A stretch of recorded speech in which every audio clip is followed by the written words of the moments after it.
படத்தில் வந்து அதிகமாக கிளாமர்லாம் யூஸ் பண்ணுறீங்க. சாமி படமாக இருந்தால் கூட நீங்கள் கிளாமர் வச்சு தான் நீங்கள் வந்து ப்ரொமோஷன் பண்ணுறீங்க அப்படிலாம் கேள்வி கேட்குறது.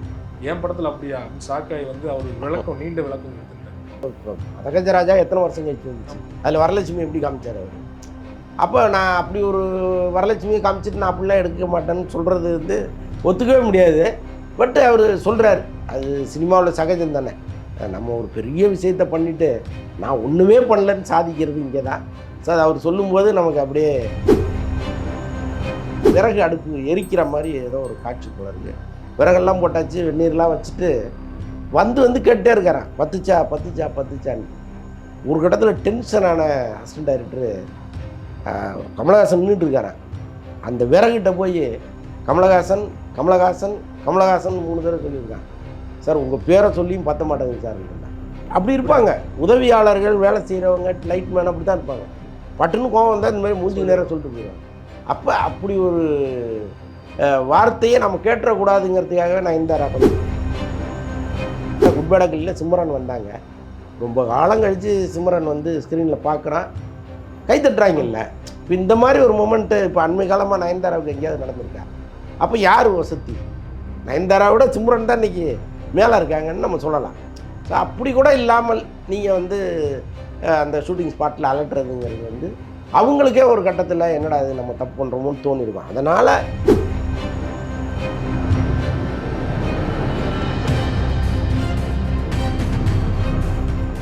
மீடியா சர்க்கிள் நேயர்களுக்கு வணக்கம். இன்றைக்கு நம்மோட நேர்காணலுக்காக சினிமா விமர்சகர் வலைப்பேச்சு அந்தரன் அவர்கள் நம்மோடு இணைந்திருக்கிறார். அவரோடு பேசலாம். சார் வணக்கம். வணக்கம். வணக்கம். ரைட்ஸ். அதே போல் சுந்தர்சி அவர்கள் சமீபத்தில் ஒரு பேட்டி கொடுத்திருந்தார். அந்த பேட்டியில் பார்த்தீங்கன்னா கேள்வியே வந்து பார்த்தீங்கன்னா உங்கள் படத்தில் வந்து அதிகமாக கிளாமர்லாம் யூஸ் பண்ணுறீங்க, சாமி படமாக இருந்தால் கூட நீங்கள் கிளாமர் வச்சு தான் நீங்கள் வந்து ப்ரொமோஷன் பண்ணுறீங்க அப்படிலாம் கேள்வி கேட்டதுக்கு என் படத்தில் அப்படியா அப்படின்னு ஷாக்காய் வந்து அவர் விளக்கம் நீண்ட விளக்கம் கொடுத்திருந்தார்.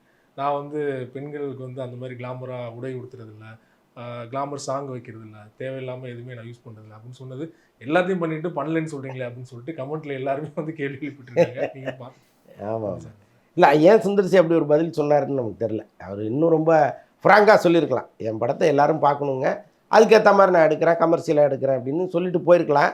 பட் அவர் ஏன் வந்து அப்படி ஒரு பதில் சொன்னாருன்னு எனக்கு தெரில. ஏன்னா அவருடைய படங்களை நம்ம பார்க்குறோம், எல்லாருக்கும் அதுக்குள்ளே ஒரு அஞ்சரைப்பட்டி மாதிரி எல்லா விஷயமும் அதுக்குள்ளே இருக்கும், கிளாமரும் இருக்கும். ஸோ அப்படி தான் அவர் எடுக்கிறாரே தவிர சில பேர் மாதிரி ரொம்ப வல்கராக ரொம்ப ரெட்டாயிரத்தோடு அப்படிலாம் அவர் எடுத்ததில்லை. பட் அதில் கிளாமர் இருக்கும் நிச்சயமாக. வந்து மதகஜராஜா எத்தனை வருஷம் கழிச்சு வந்துச்சு, அதில் வரலட்சுமி எப்படி காமிச்சார் அவர். அப்போ நான் அப்படி ஒரு வரலட்சுமியை காமிச்சிட்டு நான் அப்படிலாம் எடுக்க மாட்டேன்னு சொல்கிறது வந்து ஒத்துக்கவே முடியாது. பட் அவர் சொல்கிறார், அது சினிமாவில் சகஜம் தானே. நம்ம ஒரு பெரிய விஷயத்தை பண்ணிவிட்டு நான் ஒன்றுமே பண்ணலன்னு சாதிக்கிறது இங்கே தான். ஸோ அது அவர் சொல்லும்போது நமக்கு அப்படியே இப்படிலாம் அவர் பேசணுமான்னு தோணுது. பட் ஓகே, என்ன எதுக்கு சொல்கிறேன்னா, சுந்தர்சி படம்னா நம்ம போய் உட்காந்தோம்னா ஒரு 2.5 மணி நேரம் ஜாலியாக இருந்துட்டு வந்துடலாம். ஸோ அந்த உத்தரவாதத்தை கொடுக்குற விஷயத்தில் அவர் எப்போவுமே கிங்காக இருக்கார். ஸோ இந்த மாதிரி சங்கடமான கேள்விகளை நம்ம போய் அவர்கிட்ட கேட்டது தான் தப்புன்னு தோணும். ஒரே வார்த்தையில் அது தேவைப்படுது, ஆடியன்ஸை வந்து கவர்றதுக்காக நான் வச்சிருக்கேன் அப்படின்னு சொல்லி தான் முடிஞ்சிருக்கும். இந்த மாதிரி பதில் சொல்லும்போது அவருக்கே வந்து அவர் எடுக்கிறது ஒரு தப்பாக இருக்குமோ அப்படிங்கிற தோணுனால தான் இப்படி சொல்லியிருக்காரு அப்படின்னு தோணுது இல்லையா? இல்லை, அவர் என்ன நினச்சிருக்காரு, நம்ம படத்தை எல்லாரும் பார்க்க வரணும், இந்த நேரத்தில் நான் ஆமான்னு ஒரு பதிலை சொன்னோம்னா இப்போ பிள்ளைகளை கூப்பிட்டு வர்றவங்களுக்கு கூட சுந்தர்சி எப்படி சொல்கிறாரு, நம்ம அந்த படத்துக்கு போகணுமா, நம்ம மட்டும் தனியாக போகணும், பிள்ளைகளை விட்டு வருவாங்க. ஸோ இதெல்லாம் தேவையா, நம்ம இந்த இடத்துல கவனமாக எஸ்கேப் ஆயிடுவோம்னு நினச்சி எஸ்கேப் ஆகிருக்காரே தவிர அவர் மனசாட்சிக்கு தெரியுமில்ல நம்ம எப்படி படம் எடுக்கிறோம் அப்படின்ட்டு. பட் அது தவறு இல்லைங்கிறேன். அதை விட மோசமாக எல்லாத்துலேயும் இன்றைக்கி வந்துருச்சு. வீட்டில் டிவிலேயே முன்னெல்லாம் டிவி சீரியலில் ஒரு ஒழுக்கம் இருந்துச்சு, இப்போ அதுலேயே கிளாமரை காமிக்க ஆரம்பிச்சு. அதுதான் சொல்கிறேன், அப்படி வந்துருச்சு. யூடியூப்பில் கண்ணாம்னான்னு வருது. யூடியூப் வந்து இன்றைக்கி நீங்கள் அப்படி ஸ்க்ரால் பண்ணிட்டு வரும்போதே திடீர்னு சம்மந்தம் இல்லாமல் ஒன்று உள்ளே வருது. அப்போ நீங்கள் இதை தடுக்கவே முடியாது. அப்படிப்பட்ட சூழலில் சுந்தர்சி அதோட ஒப்பிடும்போது அவ்வளோ பெரிய தப்புலாம் அவர் பண்ணலை. ஸோ அதனால் ரொம்ப ஜென்யூனாக அது அப்படி தாங்கன்ட்டு போயிருக்கலாம், என்னவோ தெரியல. கேங்கர்ஸ் படம் இந்த வாரம் ரிலீஸ் ஆக போகுது. ஓப்பனிங்கில் அப்படி சார் இருக்குது? ஏன்னா சுந்தர்சி வடிவேல் காம்போ வந்து எல்லோரும் நிறைய பேர் எக்ஸ்பெக்ட் பண்ணிட்டு இருக்காங்க. படத்துக்கு ஓப்பனிங் எப்படி சார்? எனக்கு தெரிஞ்சு பெரிய ஓப்பனிங் இருக்கும். ஏன்னா இப்போ அந்த வடிவேலு தொடர்பான காமெடியை பற்றி அவங்க பேசுகிறாங்க, அது ஆடியோவை கேட்கும்போதே அவ்வளோ சிரிப்பு வருது நமக்கு. அது விஷுவலாக பார்த்தா எப்படி இருக்கும் அப்படிங்கிறத யோசிச்சே பார்க்க முடியல. அவ்வளவு பிரமாதமாக ஒரு வடிவேலை ரொம்ப காலம் கழித்து சுந்தர்சி கொடுப்பாருங்கிற நம்பிக்கை இருக்குது. அதனால் கொஞ்சம் பிக்கப் ஆகிடுச்சின்னு வச்சுங்க வடிவேலுக்கு.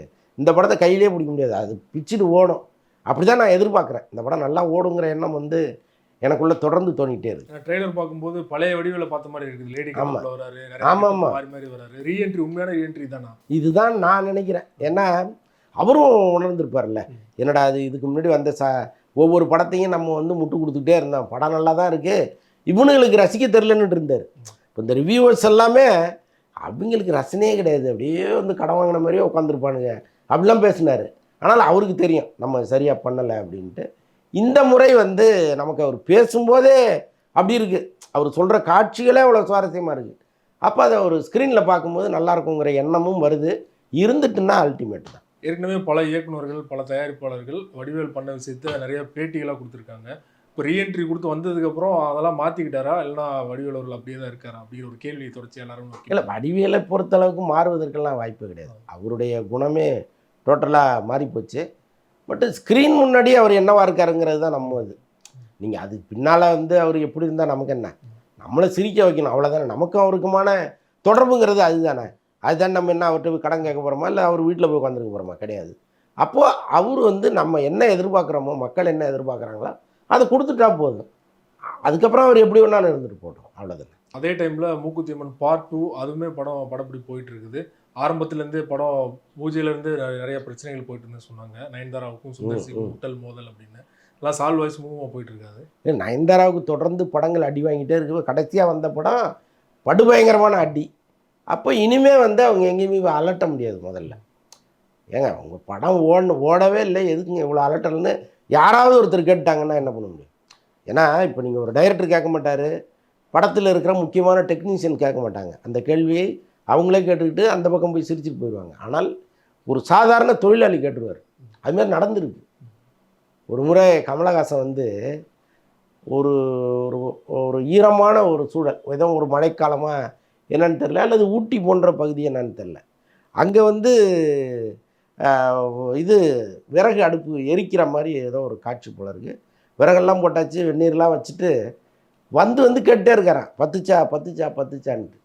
ஒரு கட்டத்தில் டென்ஷனான அசிஸ்டன்ட் டைரக்டரு கமலஹாசன் நின்றுட்டு இருக்காரான். அந்த விறகிட்ட போய் கமலஹாசன் 3 தடவை சொல்லியிருக்கான். சார் உங்கள் பேரை சொல்லியும் பத்த மாட்டேங்குது சார்ன்னு இருக்கான். அப்படி இருப்பாங்க உதவியாளர்கள், வேலை செய்கிறவங்க, லைட்மேன் அப்படி தான் இருப்பாங்க. பட்டுன்னு கோவம் வந்தால் இந்த மாதிரி மூஞ்சி நேரம் சொல்லிட்டு போயிடுவாங்க. அப்போ அப்படி ஒரு வார்த்தையை நம்ம கேட்டுறக்கூடாதுங்கிறதுக்காகவே நான் இந்த கொஞ்சம் அடக்க ஒடுக்கமாக இருப்பாங்கன்னு நான் நம்புகிறேன். ஏன்னா உங்களுக்கு படம் ஓடிச்சு, ஒன்றும் இல்லை. இப்போ இந்த படத்தில் குட் பேட் அக்லியில் சிம்ரன் வந்தாங்க.